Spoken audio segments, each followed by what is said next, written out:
Nah, di sini bahan bakunya, bahan raw materialnya ya, adalah intangible in nature, yaitu knowledge, idea atau ilmu pengetahuan, dan yang kedua ide. Berarti proyek ini berbasis kreatif dan ilmu pengetahuan. Nah, ini penting ini untuk membuat kalian tahu.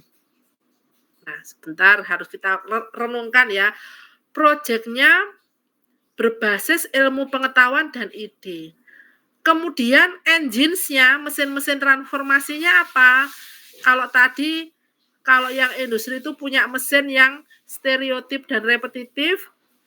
Nah, kalau di sini mesin perubahannya adalah transformasinya ya, perubahannya adalah people atau masyarakat sendiri.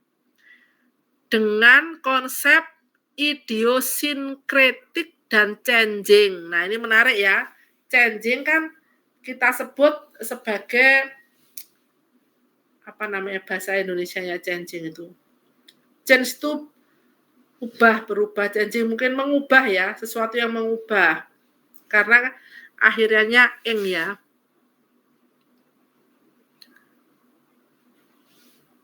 Apakah masih didengarkan? Masih bisa terdengar? Masih bisa, Bu. Oke, nah, untuk yang satu ini idiosinkretik. Nah, ini ya. Apakah arti idiosinkretik? Jadi berdasarkan artinya, kita bahas dulu ya artinya. Ini adalah aspek-aspek yang dimiliki oleh pembuat keputusan. Nah, yang memiliki nilai, bakat, dan pengalaman yang akan membuat orang mempunyai keputusan berbeda dengan lainnya. Jadi saya ulangi lagi, idiosinkretik itu merupakan ya semua aspek yang dimiliki oleh orangnya itu nanti apa? Orang tersebut akan membuat keputusan ya. Kemudian membuat penilaian atau menilai sesuatu ya. Kemudian orang tersebut akan memiliki bakat ya.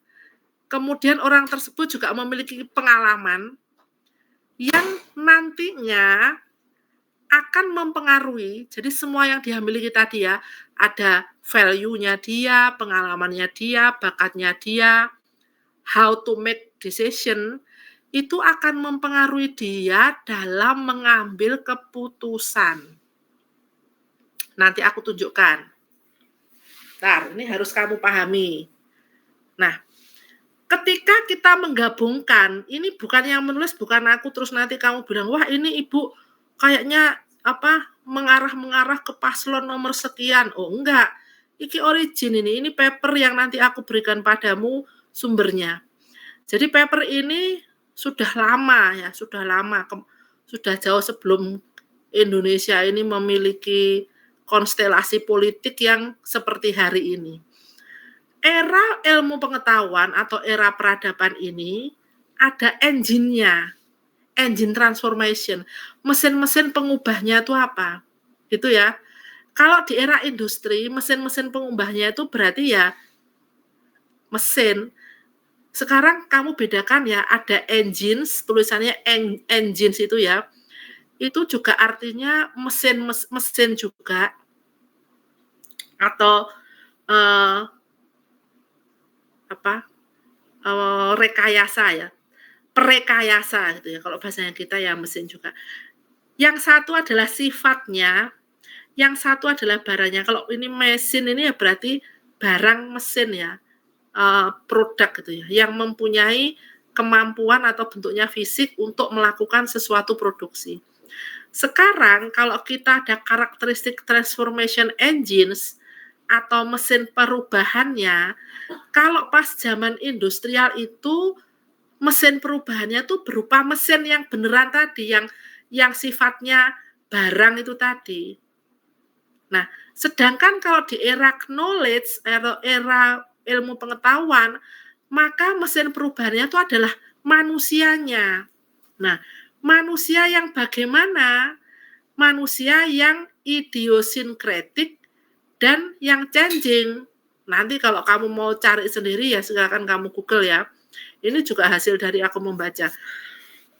Ketika kita ngomong idiosinkretik, ternyata itu adalah bagian dari sifat-sifat orang yang memiliki value itu tadi, talent ya, bakat, kemudian memiliki apa tadi itu? Kemampuan untuk mengambil keputusan gitu ya. Kemudian dia berpengalaman. Itu akan menjadi poin ketika dia atau orang tersebut sedang melakukan pengambilan keputusan. Jadi kalau kamu punya, ini contohnya ya, contoh kamu punya teman ya. Ketika kita harus memutuskan dalam satu teamwork, memutuskan untuk melakukan sesuatu. Nah, ada macam-macam tipe teman.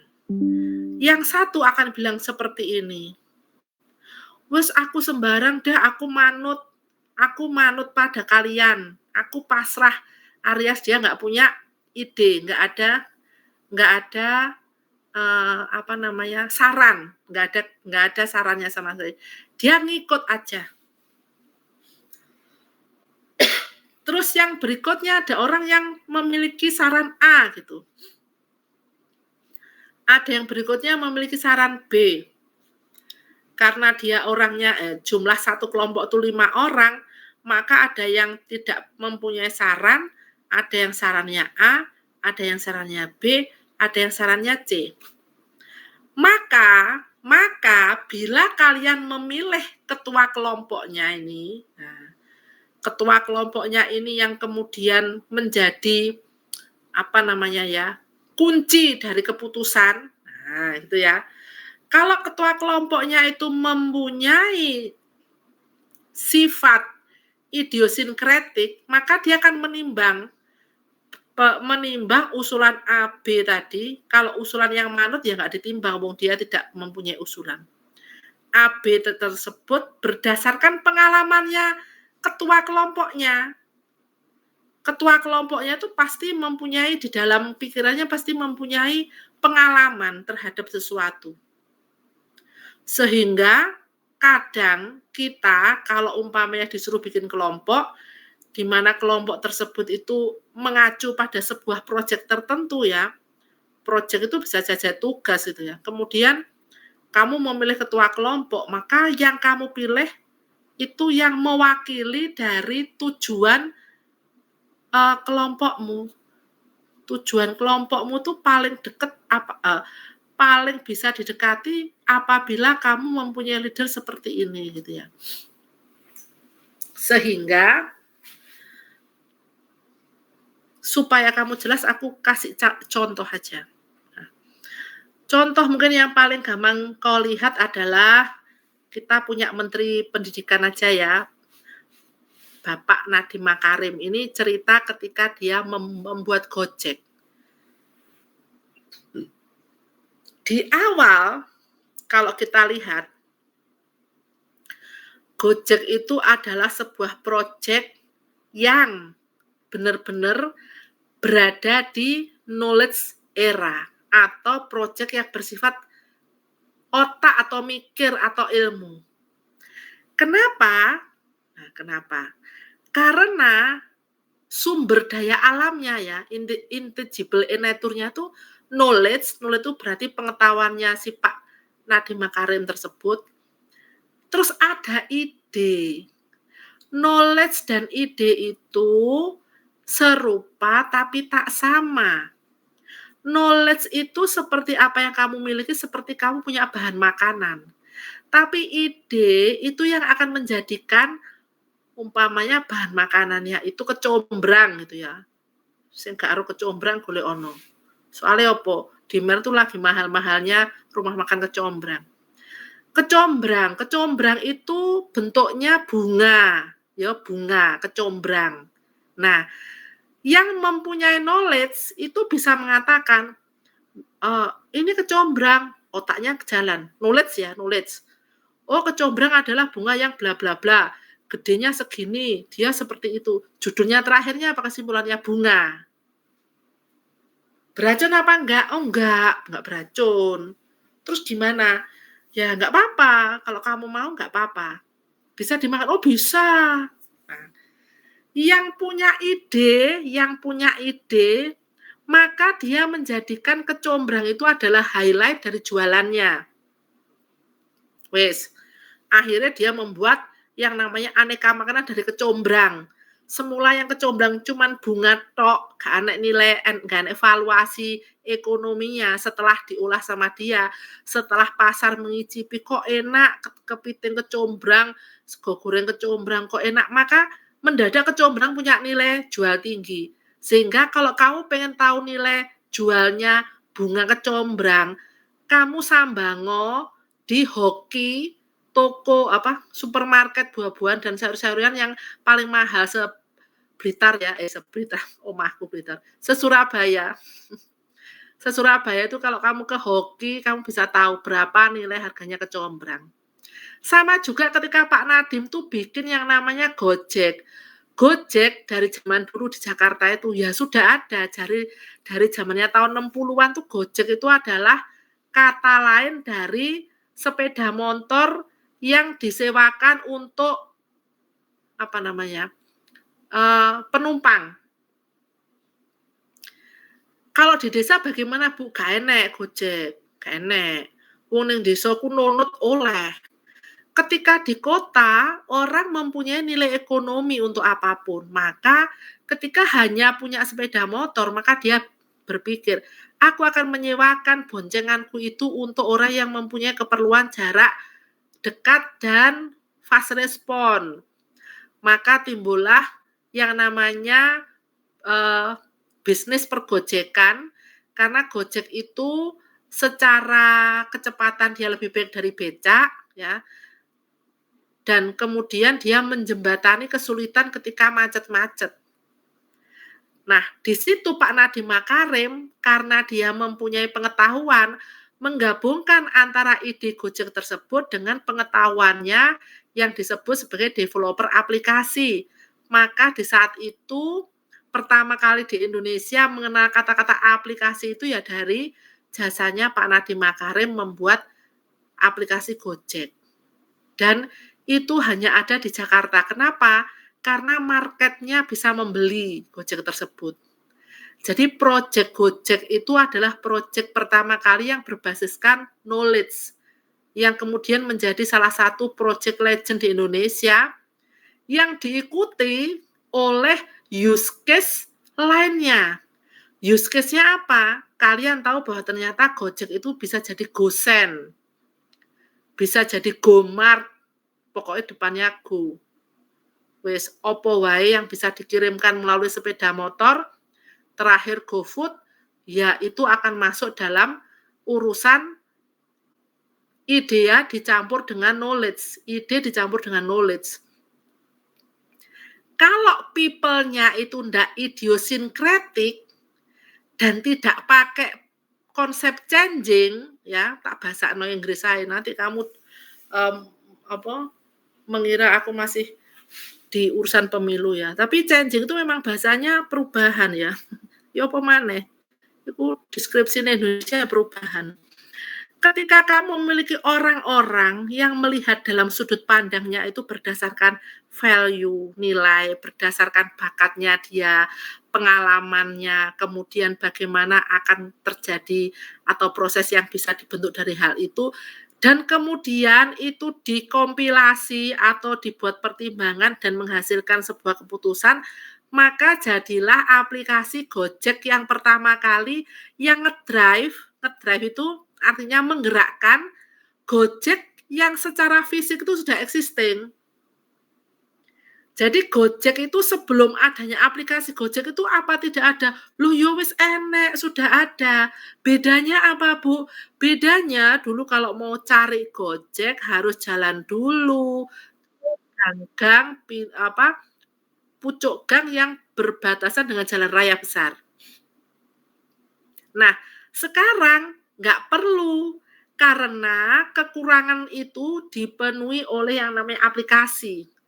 Aplikasi itu berarti knowledge, ilmu pengetahuan. Pak Nadiem bikin aplikasi, yang Abang Gojek disuruh jadi member, login jadi member, yang kliennya atau pelanggannya disuruh jadi user. Bertemulah keduanya di aplikasi Gojek, sehingga tukang Gojek nggak perlu nyari penumpang, nggak perlu rebutan, sing penumpangnya nggak perlu jalan sampai depan gang. Itu project. Kalau nggak punya knowledge dan ide, ya nggak jadi pertama. Kalau orangnya itu bukan tipe idiosinkretik sama changing, ya nggak tumbuh ide itu. Terus kalau sudah jadi, mereka cuman bilang gini, walah, lek ngono ya iso rek, cuman bikin kayak gitu. Lah, cuman itu setelah kamu bukan orang pertama lagi. Kamu orang kesekian. Sehingga sekarang aplikasi itu bisa dipelajari bahkan sampai bangku SMP, ya, bangku SD, iso nggawe aplikasi. Bisa knowledge, tapi belum tentu bisa idea. Bisa knowledge dan idea, tapi belum tentu bisa idiosinkretik atau changing. Di mana Bu knowledge dan idea itu berkumpul tetapi tidak ada changing dan idiosinkretik di TA-mu. TA-mu itu menggabungkan antara knowledge dan idea, tapi nggak bisa membuat changing. Nggak bisa kamu letakkan di urusan idiosinkretik. Kenapa? Kamu bukan orang yang kemudian mengambil keputusan terhadap apa yang kamu hasilkan untuk sesuatu yang kita sebut sebagai changing itu tadi. Nah, kalau dua gabungan ini, idiosinkretik, changing ini berada di satu tempat, maka dia menjadi transformation engines, mesin-mesin perubahan. Nah, produktivitasnya apa? Berupa apa kalau sudah punya itu? Touch time of mind. Jadi waktunya itu berkorelasi dengan pola pikir atau perubahan-perubahan yang disuguhkan.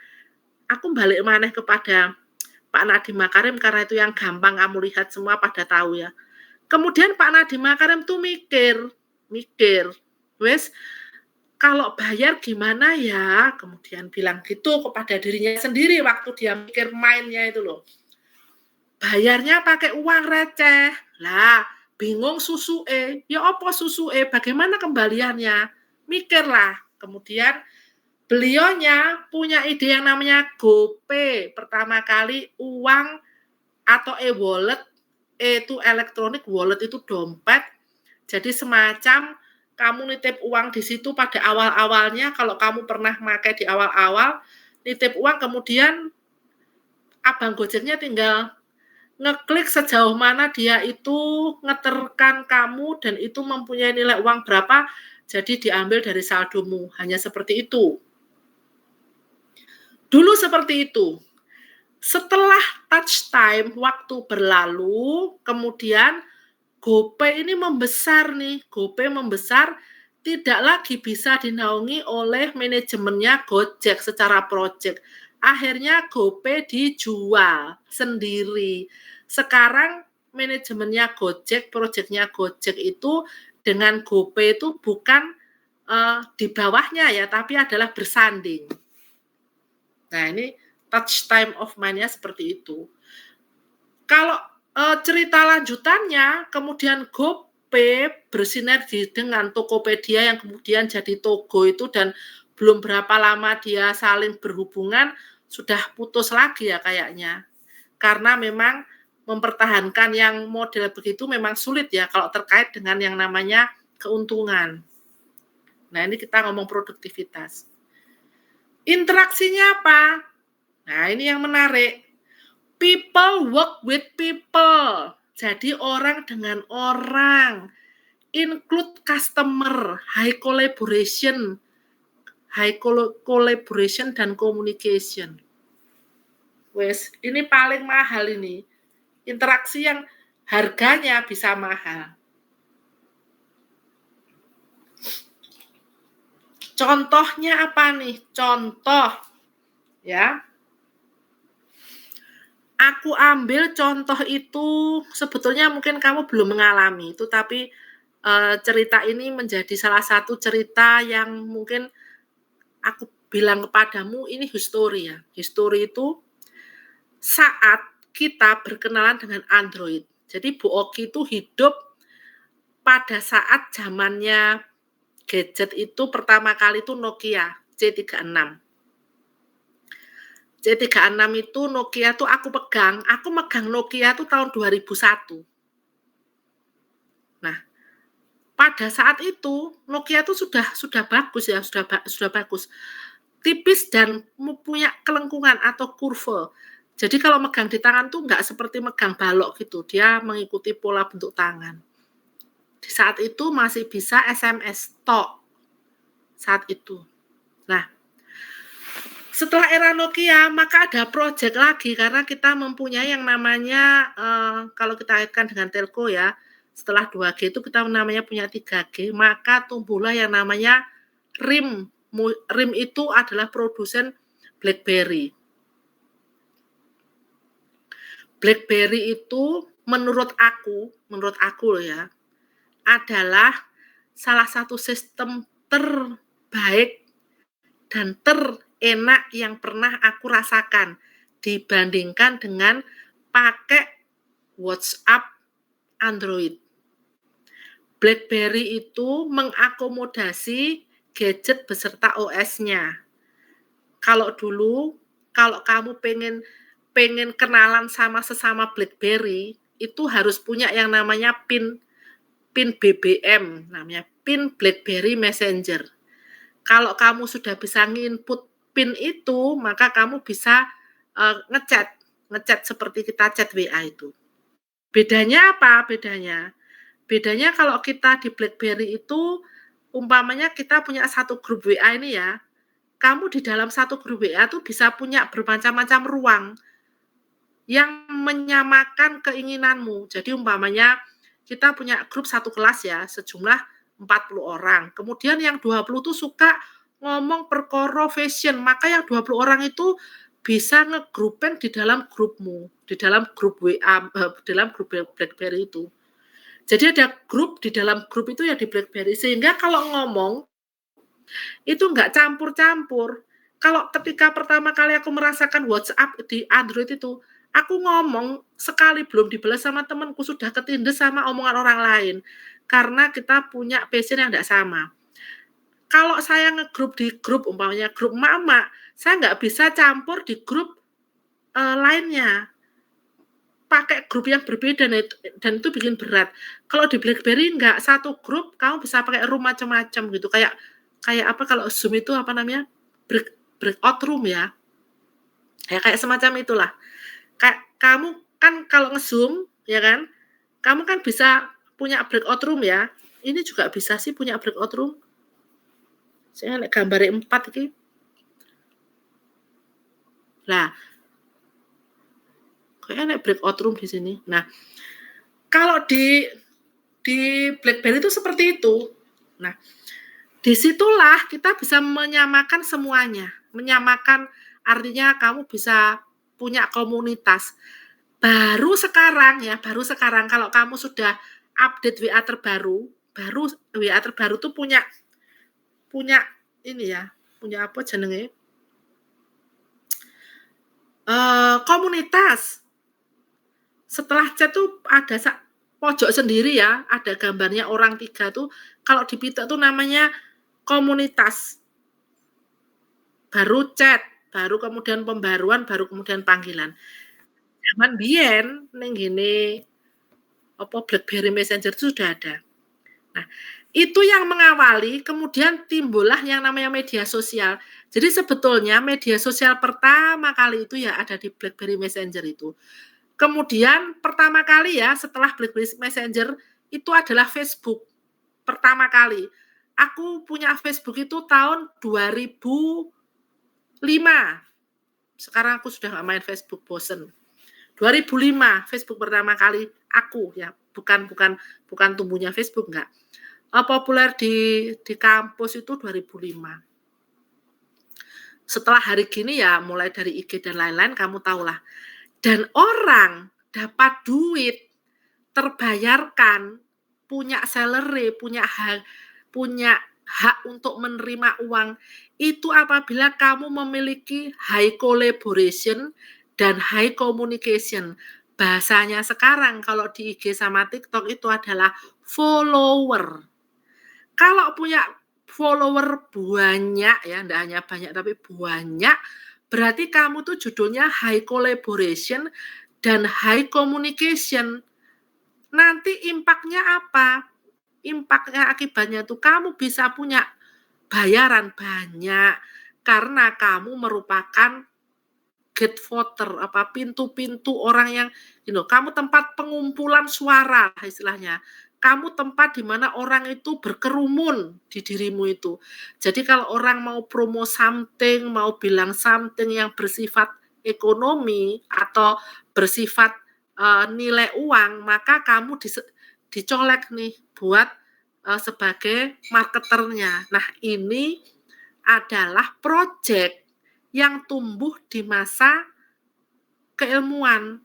Jadi kita membicarakan ini loh, sudah proyeknya tuh manajemennya sudah beda banget. Loh, kita mempelajari proyeknya aja beda kok. Sekarang kalau umpamanya taruh kata ya, ini bukan masalah politik lagi, tapi fenomena yang tumbuh ketika ada masa yaitu proyek apa? Buzzer. Jangan kok kira buzzer itu bukan proyek. Buzzer itu proyek. Kenapa? Karena ada start dan ada stopnya. Startnya kapan? Ya saat sebelum kampanye mungkin ya beberapa minggu sudah mulai dibentuk dengan goalnya apa?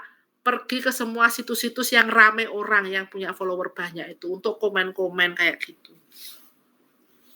Kemudian setelah pada saat bekerja dia fungsinya apa? Ya kamu sudah bisa lihat sendiri buzzer kan fungsinya apa. Yang terakhir dia stopnya kapan? Ya harusnya sekarang stop. Sudah mulai selesai kerjaannya. Jadi mungkin kalau dulu waktu di awal buzzer itu 10 juta gitu ya. 10 juta itu akun loh ya. 10 juta akun atau kalau penduduk Indonesia 350 juta, kemudian buzzer orangnya itu mungkin 10.000 buzzer, tapi kalau akun itu kan tidak hanya second, tidak hanya yang ketiga, tapi dia kan satu orang bisa punya 100 akun ya, bisa kan? Nah itu dia akan memiliki potensi untuk menjadi nilai ekonomi. Nah ini anya konsep hari ini ketika orang berada di knowledge era. Nah equation-nya adalah capable people, nah orang yang mempunyai kapasitas, kemudian collaborating with, berkolaborasi dengan, dan yang terakhir adalah common protocol. Protokol itu kan ada tata cara ya, tata cara yang common itu biasanya dalam tanda petik, sesuai dengan kesepakatan. Jadi, kamu nanti hari ini atau bersamaku, tidak sama lagi manajemen proyeknya. Manajemen proyek zaman dulu gimana Bu? Oke, kita pelajari karena tetap ada yang sifatnya fisik. Meskipun kita sudah berada di revolusi 4.0. Sifat fisik apakah masih ada? Masihlah, karena yang namanya orang itu ada fisik, ada non-fisik. Tapi zaman dulu itu yang non-fisik nggak kepake, alias knowledge. Zaman sekarang kita bermain di knowledge atau bermain di ilmu pengetahuan. Contoh paling gampang apa? Ini kembali lagi ya, kalau contoh paling gampang tuh di tempat-tempat yang kamu paham. Shopee itu datang terakhir. Betul? Shopee. Marketplace yang awal-awal tuh bukan Shopee. Marketplace yang awal-awal tuh ada Bukalapak. Zamanku yang emak-emak kayak aku yang tua-tua gini, itu banyak yang di Topet, Tokopedia. Terus kemudian ada yang kemudian hilang Lazada, kemudian ada yang JDID, yang kemudian sudah missing ya, kalah di pertempuran, dan yang terakhir datang itu Shopee. Dan dia datang ketika banyak itu tadi sudah hadir.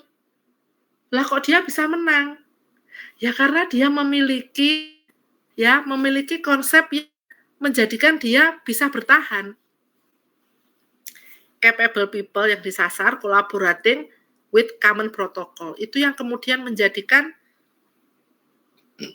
hal yang menjadikan dia tuh project yang masih sekarang pun masih dilakukan gitu loh. Kalau kita mengamati marketplace ya sebagai project IT, project bisnis IT, maka kita mempunyai dua hal. Yang pertama dia tempat untuk berjual beli barang dulu, wis jualan tok, memanfaatkan bank. Pasti yang berikutnya dia akan mencetak atau membuat konsep pembayaran sendiri. Dulu Shopee itu tidak ada Shopee Pay, betul nggak? Siapa yang ikut Shopee di sejak awal? Maksudnya belanja ning Shopee. Gimana? Ini aku punya Daren, punya ini, aku belum menanyakan sesuatu loh ini, tinggal 30 menit. Daren sama siapa tadi ya? Cecilia dan Naufal, Bu. Gimana pendapatmu tentang ini? Apa namanya? Project Knowledge Era, contohnya Shopee ini gimana?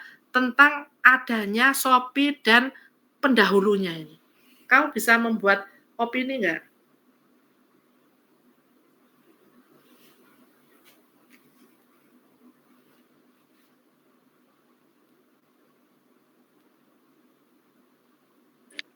Permisi Bu, saya izin menjawab. Tapi dari kelompok lain Bu. Loh, kelompok lain. Aku mau tanya, kasih ke ini siapa dulu, Daren, Sisil sama Naufal. Gimana? Halo, gimana? Izin berpendapat, Bu. Sopo iki? Naufal. Oke, Naufal.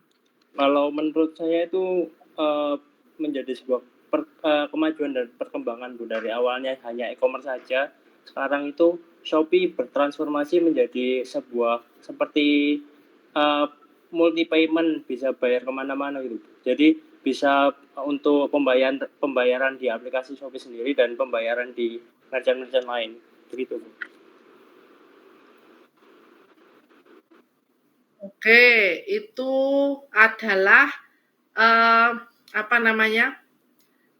dari sisi pandangannya Naufal ya.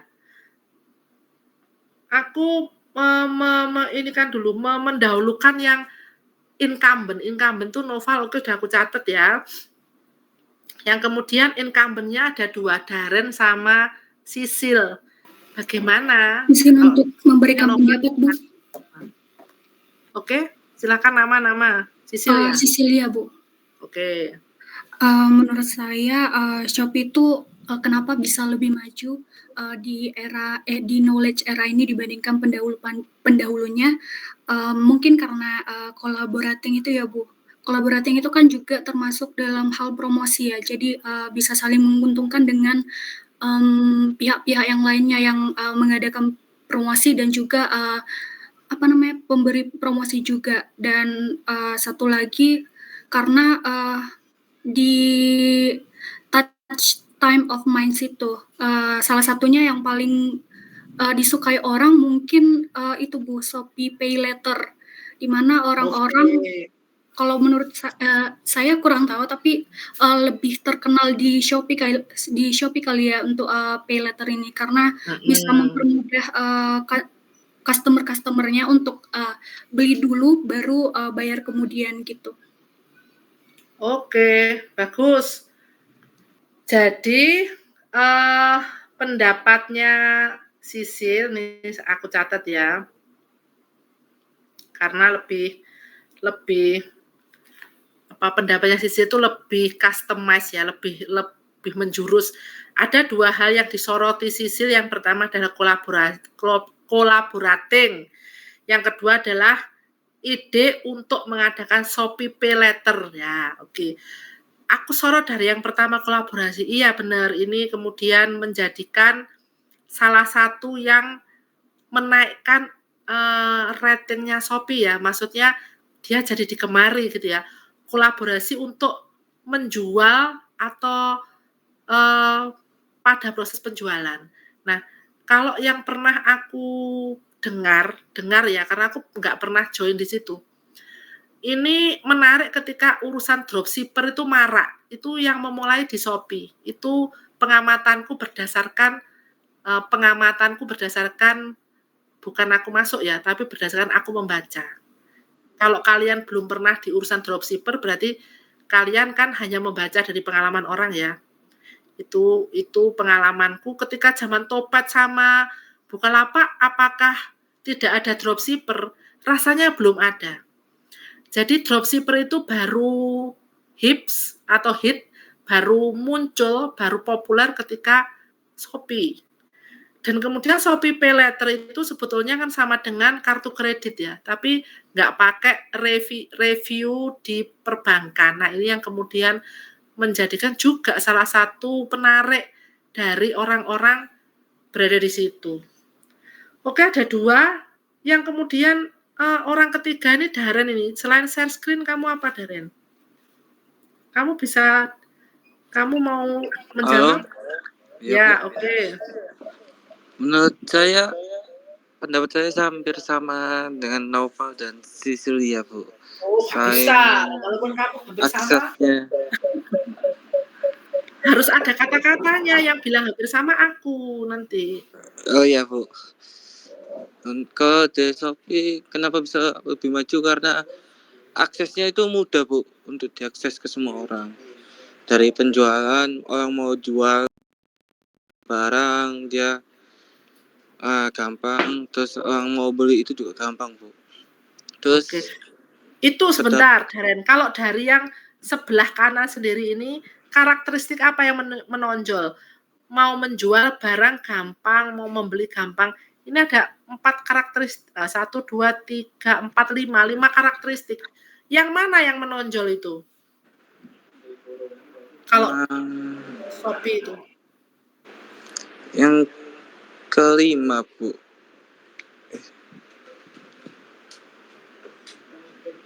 Kelima? Iya. Oke. Jadi mudah untuk jual beli ya di Shopee. Iya, Bu. Di Shopee. Nah, ini karakternya nomor 5. Oke. Sekarang aku membuka yang tadi itu yang mau mau turun rebook ya. Siapa namanya? Megalita, Bu. Oke. Nah, dari pendapat saya sendiri, kenapa Shopee ini bisa menjadi top salah satu best e-commerce di era industri hampir 5.0 ini, karena ini juga, Bu, ada fasilitas atau sebuah tools tentang transfer, di mana karena kita kan tadi udah ada Shopee Pay-nya itu tadi ya, Bu, untuk e-wallet yang memudahkan antar transaksi jual beli di Shopee. Nah, dari e-wallet Shopee Pay-nya ini sendiri tuh nanti misalnya ada orang yang kelebihan top up, nanti bisa dikembalikan lagi ke banknya masing-masing.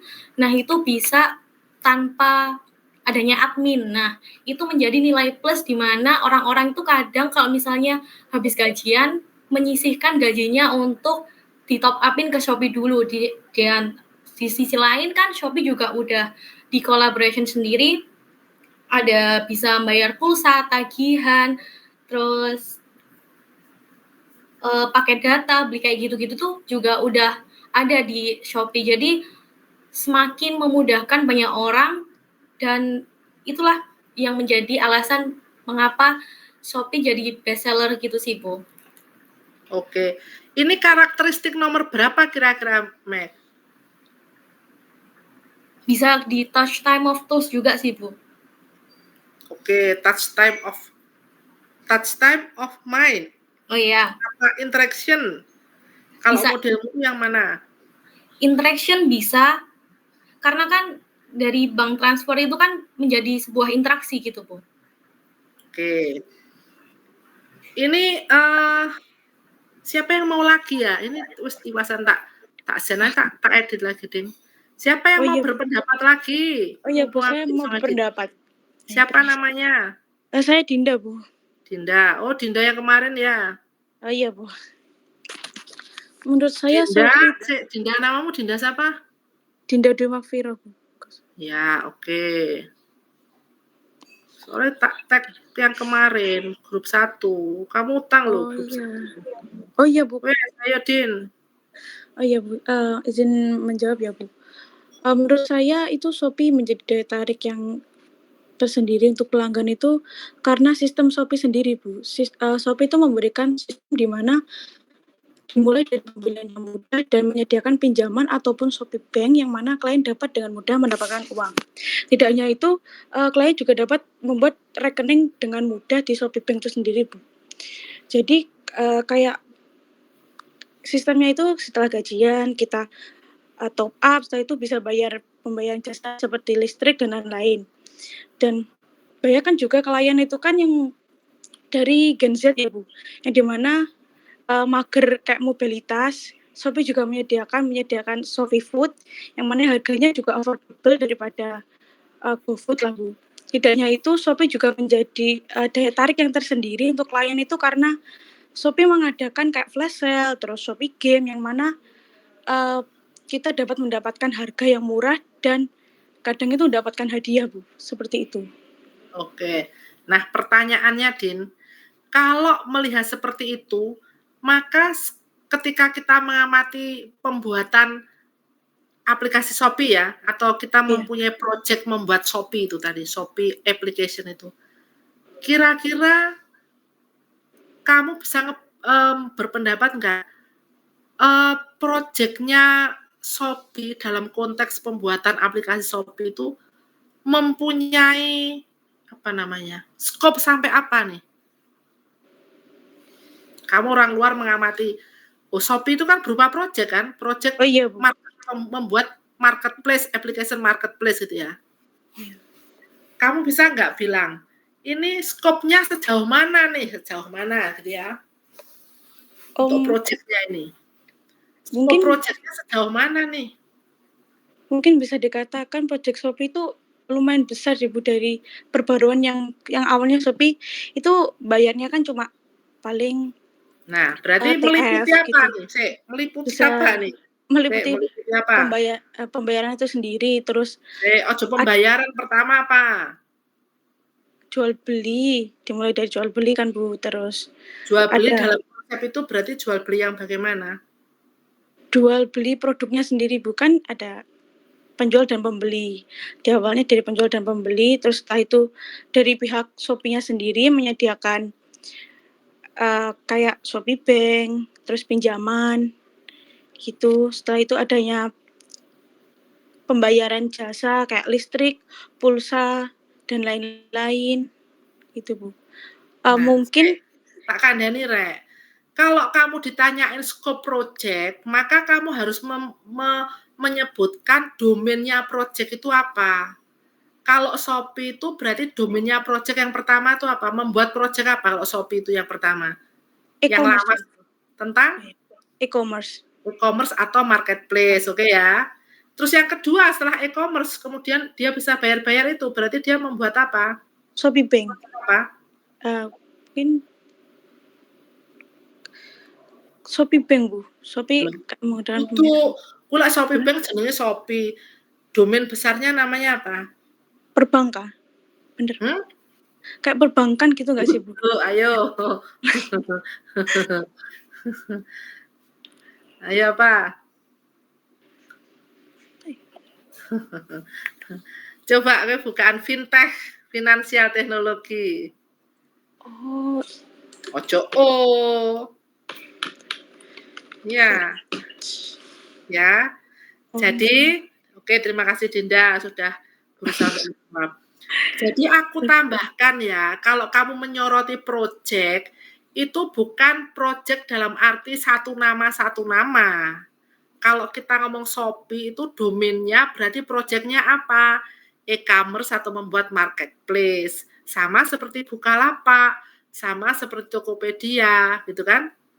Nah, tapi kelebihan dia itu e-commerce atau marketplace plus fintech, finansial teknologi project digabung.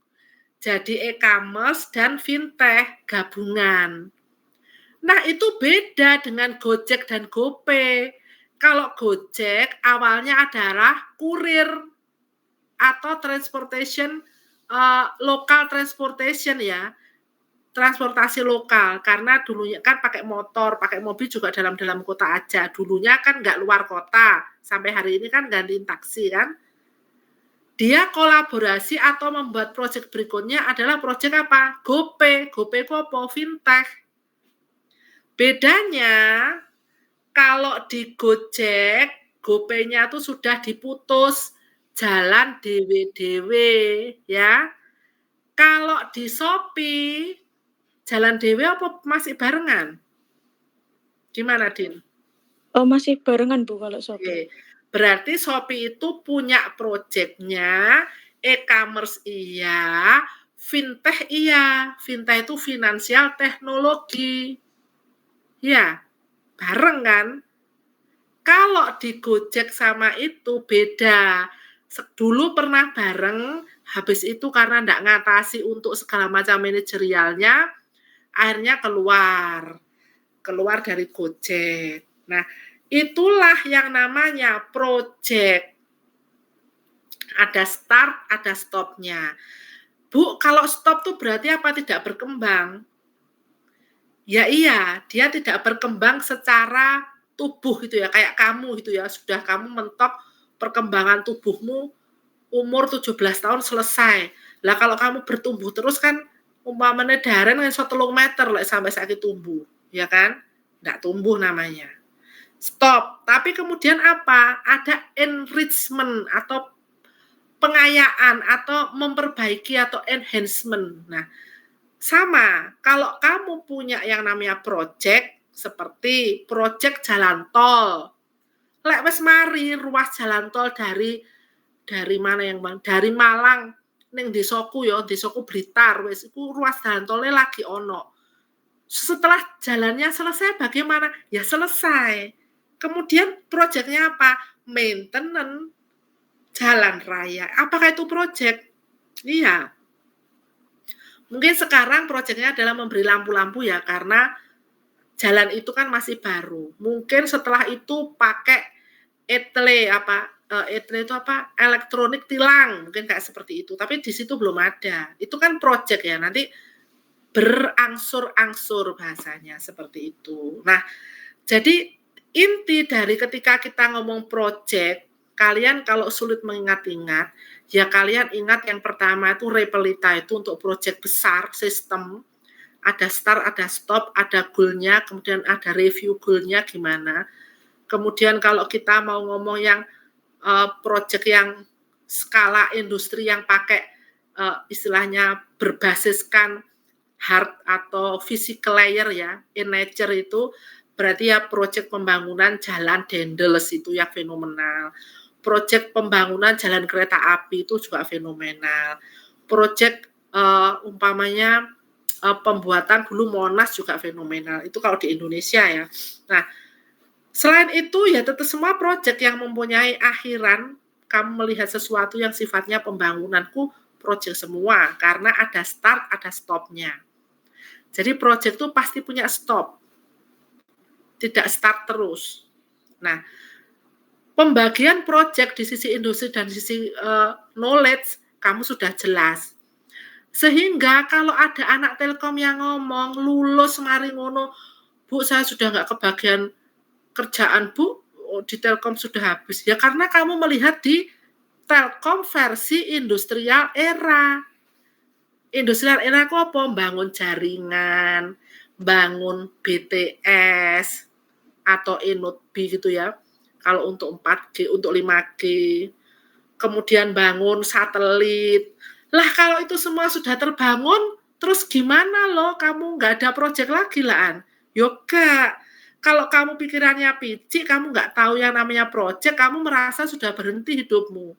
Tapi kalau kamu tahu bahwa proyek is something you can create with knowledge, seperti di era keilmuan, peradaban ilmu itu, kamu akan bertumbuh terus karena equation itu yang ditanda petik itu adalah capable people. Nah, itu kamu masuk enggak? Collaborating with common protocol. Collaborating iya, berarti berkolaborasi with common protocol. Common protocol itu berarti ya adjustment sesuai dengan sesuai dengan zamannya. Zaman boki gimana? Ya jelas gak enek. Wong HP lo angel. Zaman kuno iku lo gak ono. Ada. Wes. Terus zaman tuaku, ya sekarang aku enak umpamanya kalau aku ribut masak. Bahkan aku pun itu loh, kalau mau beli itu ndak perlu aku itu susah-susah. Aku pakai voice control bisa. Mama ngomong sama anakku, "Ele tukokno ibuke iki," gitu ya. "Bayarono dhisik," ngono. Atau aku tukokno ngono bisa, ndak perlu makanan datang. Anak-anak itu kalau membelikan ya tinggal nyeklik-nyeklik bayari, anaknya di mana, ibunya di mana, kan datang sendiri toh. Ya kan? Kamu kalau umpamanya mau kasih kejutan buat sambuan, buat ortumu yang pokoknya masih ada jaringannya loh ya. Artinya jaringannya itu jaringan untuk Shopee Food gitu-gitu kan kamu gampang kirim. Atau GoFood kan gampang kirim. Nggak harus sekota toh. Ya. Nah, itu berarti kamu main di mana? Knowledge era. Sehingga banyak sekali kurir dalam kota sekarang. Yang kemarin aku dikasih promo itu Bronso 8.000 sekali jalan loh, tambah murah, banding-banding harga. Kemarin High Kurir 10.000 itu aku merasa wis murah. Kok kenapa tiba-tiba menjadi sebuah kayak jamur di musim hujan, moro-moro wakeh kurir? Ya karena kebutuhannya tinggi. Orang, ya tadi orang bilang, nggak hanya agensi yang mager, kita sudah menghemat untuk mobilitas fisik. Apalagi nanti kalau puasaan ini, kurir itu menjadi bisnis yang sangat menjanjikan. Karena orang akan beli-beli makanan nggak pengen keluar. Hubungannya cuma pakai kurir doang. Nah, ini berarti nanti knowledge eranya ditambahi lagi. Boleh jadi besok penjual OT-OT sama nasgor yang di pojokan Keputih itu, yang di pinggiran jalan, ndak pakai lagi sama uang cash. Dia sudah pakai QRIS yang didekek ini rombonge. Boleh jadi, loh kalau kamu pergi ke Pasar Atom, ini bakul rujak di pinggir Pasar Atom sebelah kanan dekat masjid itu, pakai QRIS sudah. Sama buk-buk cantik itu. QRIS semua itu kalau kamu pengen lihat fintech ya masuk ke dalam pasar tradisional. Itulah contoh ketika kita berada di knowledge era. Nah, bagaimanakah kalian kemudian menyikapinya ketika kita ngomong tentang project?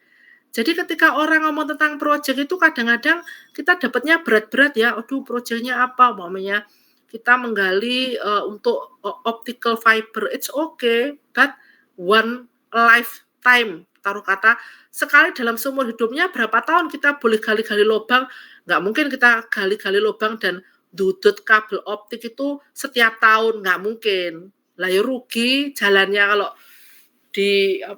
digali-gali mulu kan rugi. Maka itu menjadi sebuah proyek yang sifatnya mungkin per 5 tahun, atau di sebuah perumahan ya ketika saat membangun perumahan itu diberi ruang untuk bisa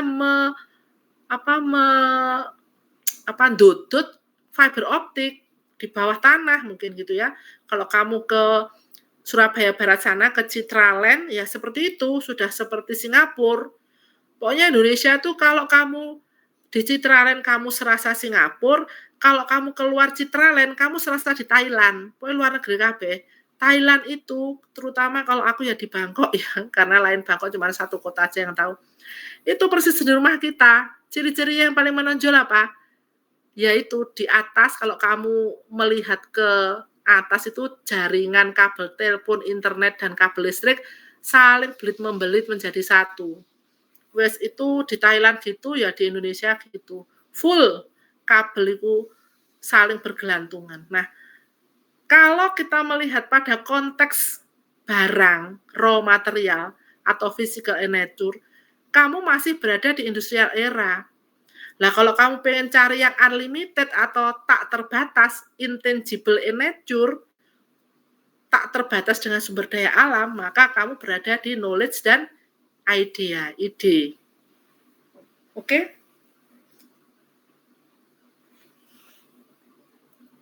Wah, ini sudah bisa ya membuat penalaran bahwa manajemen project yang ada hari ini ada di dua kubu. Next. Lagi, Darren, slide berikutnya. Nah, ini yang aku cerita tadi ya, bahwa literatur manajemen proyek dasar memandang manajemen proyek sebagai hal yang utama berdasarkan pengendalian, perencanaan, penjadwalan, dan seringkali mengasumsikan bahwa pekerjaan proyek berlangsung dalam batas-batas suatu organisasi. Kadang orang tuh melihat proyek itu sebagai batas organisasi. Contoh ya, proyek jalan tol. Orang mandang satu organisasi yaitu apa? Departemen Perhubungan. Cuman itu doang yang dilihat. Padahal ketika kita mau melihat lebih jauh lagi, ya, adanya proyek jalan tol itu akan mengubah tidak hanya urusan terhubungnya satu tempat dengan tempat lain yang akan diurus oleh Departemen Perhubungan, tetapi itu juga ada impact sosial dan impact ekonomi yang mungkin akan diurus oleh Departemen Pendidikan dan Kebudayaan dan Departemen Perdagangan karena adanya jalan tol itu tadi. Itu contoh ya. Nanti kalau mau dibahas bisa panjang itu. Kemudian hal ini juga mencakup mengenai proyek sebagai instrumen itu peralatan, yang bertujuan untuk mencapai tujuan tertentu dan bukan sebagai organisasi individual, meskipun bersifat sementara dengan caranya sendiri. Nah, kalau ini aku boleh kasih contoh deh, proyek yang kemudian menjadi satu polemik yang melibatkan orang se-Indonesia, yaitu proyek IKN. Ibu kota negara kita yang baru, ibu kota Nusantara. Bertujuan untuk mencapai tujuan tertentu, iya, karena di situ akan membuat model tentang ibu kota yang menurut info didiami hanya dengan 2 juta penduduk dan bukan organisasi individual. Jelas bukan, karena dihelat oleh negara. Berarti seluruh negara Indonesia, seluruh rakyat Indonesia dalam tanda petik. Meskipun bersifat sementara, ya pasti sementara, ada start, ada stopnya proyek itu. Kalau terakhir dengan caranya sendiri, ya sudah kamu tahu dengan caranya sendiri itu tanda petiknya seperti apa. Nah, pekerjaan proyek tersebut secara implisit direduksi. Implisit itu sesuatu yang tidak kasat mata ya. Kalau eksplisit itu jelas, terlihat jelas gitu ya. Kalau implisit itu tidak terlihat jelas. Direduksi itu dikurangi. Menjadi proses yang relatif stabil, teknis, dan linier. Ceritanya seperti itu. Dan kemudian dampaknya kecil. Dan ceritanya seperti itu kalau kita melihat ke cerita tentang proyek IKN yang kita sama-sama tahu dari cerita saja, tidak tahu dari IKN-nya karena belum ada yang sambang ke sana gitu ya. Kecuali pekerja proyeknya. Dampak kecil dan sebaliknya dari dunia luar atau dari masalah manusia dalam proyek tersebut. 2 poin yang di sini, jadi poin kedua dan ketiga ini bisa kita contohkan memang proyek IKN yang fenomenal tersebut ya. Karena menurut yang merencanakan dampaknya kecil dibandingkan ibu kota tetap ada di Jakarta. Dan kemudian dari dunia luar dan dari masalah manusia, ini sudah dinyatakan bahwa berada di situ adalah keputusan yang terbaik. Dengan asumsi seperti itu, maka Pak Presiden Jokowi pernah menawarkan ke Singapura bahwa bagaimana sebaiknya kalau orang-orang Singapura yang terpilih itu mau stay di IKN dengan asumsi tempat itu adalah the best dari yang dimiliki di Asia gitu ya. Itu kan penawarannya. Next. Lanjutan, Darren.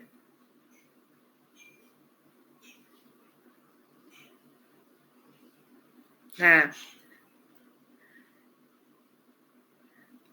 lanjutannya ya.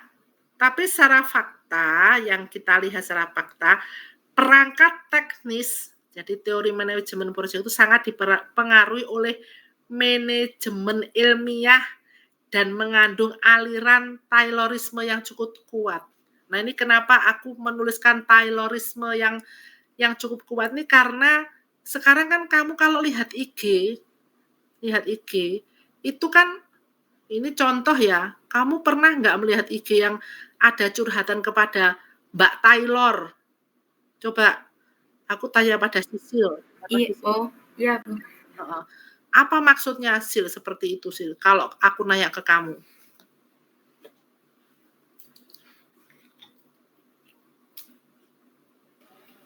Curhatan yang itu ya Bu, yang sama artis atau bagaimana?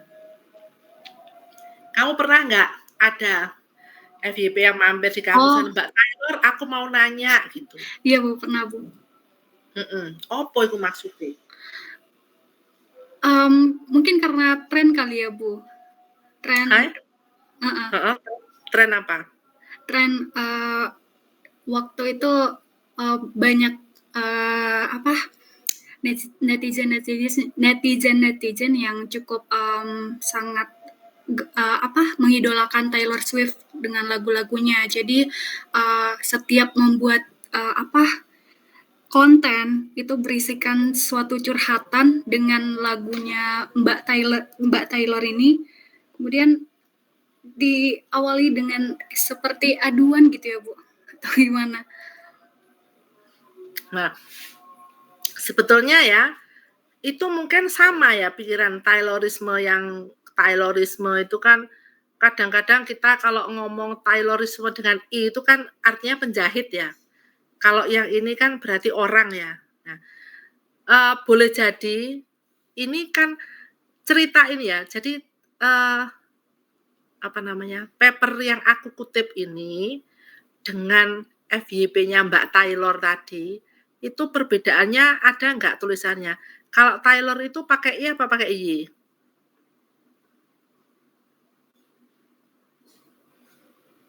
Sil, aku nggak bisa tanya Darren kayak gini. Gimana Bu? Taylor yang ada di IG itu pakai I atau pakai Y? Pakai Y Bu. Pakai Y. Sama ya, berarti nama orang ya. Kalau pakai I kan namanya penjahit, ya kan? Oh iya Bu. Nah, berarti sebetulnya ya dalam konteks seperti ini tuh sebetulnya aku melihat maksudnya sama dengan Taylor yang ada di di IG itu. Dalam konteks kita tuh project ini kan kalau kita ngomong ya, kita ngomong secara sederhana saja. Kenapa kamu buat project jalan tol? Maunya gitu ya. Ya karena di situ jalannya jelek, kayak orang curhat. Jalannya jelek, kalau mau ke situ lama, kemudian bikin orang itu menghabiskan waktu di jalan, mahal dan lain sebagainya, sehingga orang akhirnya mikir, oh berarti adanya jalan tol itu dimulai dari adanya problem itu digali dari keluhan orang. Nah, dari problem tersebut kemudian ada pengolahan. Yang sifatnya pastilah kalau namanya menjadi proyek itu berbau ilmiah, nggak ada yang berbau tidak ilmiah. Mengapa? Karena itu harus bisa dikerjakan oleh segerombolan orang. Nah, inilah yang kemudian menjadi salah satu materi yang biasanya secara teoritis dan teknis itu menjadi inisial awal manajemen ilmiahnya dulu. Nah, yang kedua, ini ada tulisannya pendekatan sabuk konveyor. Sabuk konveyor itu adalah konveyor itu ban berjalan itu loh ya. Jadi, mengapa disebut pendekatan sabuk konveyor?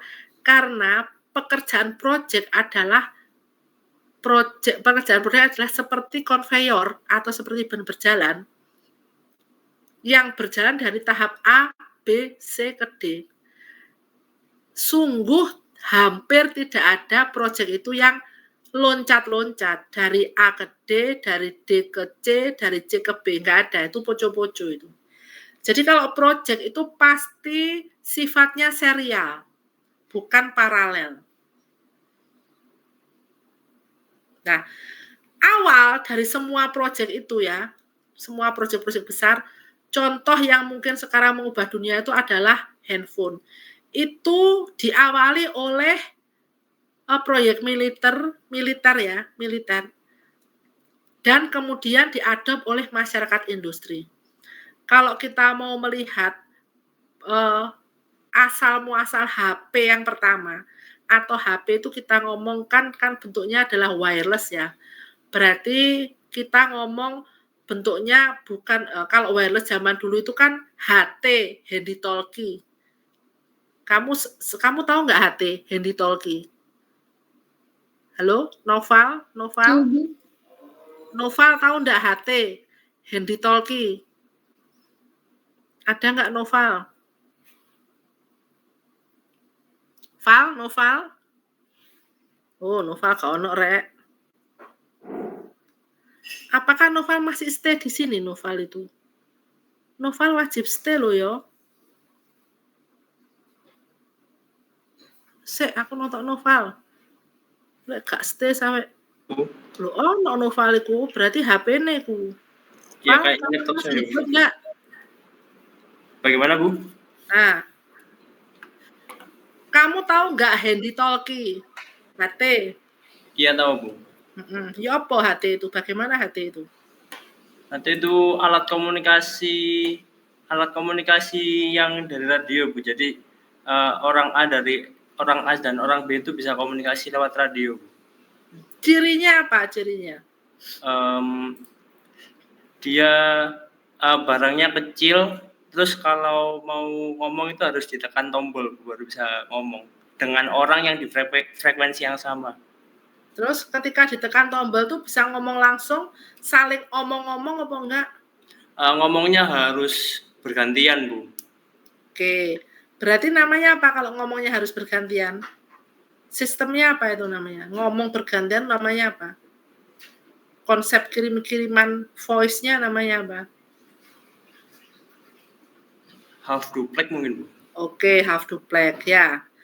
Itu asal muasal ketika kita yang sekarang ini menikmati handphone itu berawal dari handy talkie yang dimiliki oleh militer Amerika zaman Perang Vietnam. Pertama kali itu kemudian di-enhance, kan Perang Vietnam lumayan lama ya, di-enhance menggunakan teknologi split spectrum. Split spectrum itu adalah teknologi modulasi sebelum CDMA, Code Division Multiple Access. HP pertama kita menggunakan gabungan antara TDMA, time dan frekuensi, dan FDMA. TDMA, FDMA, terus kemudian blended ke CDMA. Jadi ceritanya ketika semua proyek yang bersifat high-tech itu tadi, awalnya selalu diinisiasi di proyek militer dan kemudian dilanjutkan di proyek industri. Nah, kamu tahu enggak proyek yang terakhir yang kemudian hari ini menjadi populer untuk urusan teknologi? Kira-kira kamu mengamati enggak? Ini mungkin adalah penutupku terakhir. Pertanyaan untuk Daren ya. Kamu mengamati enggak proyek terakhir yang kemudian menjadi salah satu fenomena yang pada hari ini orang mengatakan, wow, kayak di film gitu. Kamu kira-kira punya bayangan nggak? Today's Project yang kemudian hypes, yang kemudian menjadi bahan pembicaraan. Itu Bu, Vision Pro yang di Apple ya Bu. Ya, Vision Pro di Apple. Itu dulu merupakan salah satu proyek militer juga, ya. Militer juga yang kemudian sekarang sudah menjadi bagian dari jualannya Apple. Nah, jadi ketika kamu tahu seperti itu proyek, apakah proyek? Iya, proyek. Awalnya proyek, kemudian dia mencapai titik klimaks, kemudian jadi jualan. Jualan di-enhance oleh Apple, jadilah seperti itu. Kacamata yang mempunyai kalau aku bilang menghilangkan wajah orang secara personal ya. Jadinya kalau di kacamata ini tuh kayaknya sama semua. Nah, itulah satu yang akan kita amati ya. Besok mungkin kita masih akan membahas sampai terakhir. Kenapa ini menjadi lama? Karena perlu kalian untuk paham bahwa apa yang kita pelajari dalam manajemen project tipenya orang Telkom tidak sama dengan manajemen project dari tipenya orang konstruksi. Tipenya orang Telkom itu adalah knowledge era. Tipenya orang Telkom adalah battle di knowledge dan ide. Dan kemudian transformation engine-nya adalah people yang memiliki kemampuan untuk menganalisa dan mengambil keputusan berdasarkan pengalamannya. Sehingga banyak sekali sekarang kita punya bisnis cafe yang menjual experience dari caranya menjual produk. Yang paling terkenal yang kemudian tutup karena ternyata tidak disukai oleh Indonesia adalah Karen Cafe sing wonge jutek-jutek iku. Ya. Kamu tahu enggak? Karen's Diner, Bu. Karen's Diner. Kan wonge jutek-jutek toh, ternyata enggak dicocokin sama di sini. Nah, ternyata cocok di sana, enggak cocok di sini. Jadi dia akhirnya gulung tikar. Nah, itulah salah satu jualan knowledge era yang kemudian menjadi salah satu proyek yang berbasiskan waktu. Nah, kita sebagai orang yang berada di hari ini, kita akan terus melihat itu dan mengamati untuk bisa join in di zaman kita yang sekarang ini. Oke, jam 6:03 ya, sudah mulai adzan maghrib tadi. Bu Oki dari sini mengucapkan terima kasih pada Darren dengan share screen-nya, kemudian Cecilia dan Noval yang sudah bertanya, ada Mega dan Dinda yang sudah nyaur dengan pay-later-nya ya, nyaurnya Dinda juga. Insya Allah kita kembali lagi minggu depan ya. Jangan lupa kalian harus tetap join untuk bisa mendapatkan tambahan ilmu dari sini. Akhirul kalam, aku ucapkan mohon maaf lahir dan batin. Terima kasih atas semuanya yang masuk hari ini. Berapa sih ini? Oh, 26, 27 ya. Kalau terdaftar berapa aku lupa kemarin, 35 kayaknya. Semoga yang lainnya bisa join minggu depan ya. Thank you untuk semuanya. Aku live ya. Kamu silakan join di tempat lain. Jangan lupa absen ya. Oke, selamat malam. Assalamualaikum warahmatullahi wabarakatuh. Waalaikumsalam warahmatullahi wabarakatuh. Terima kasih banyak Bu Oki. Selamat malam Bu. Terima kasih.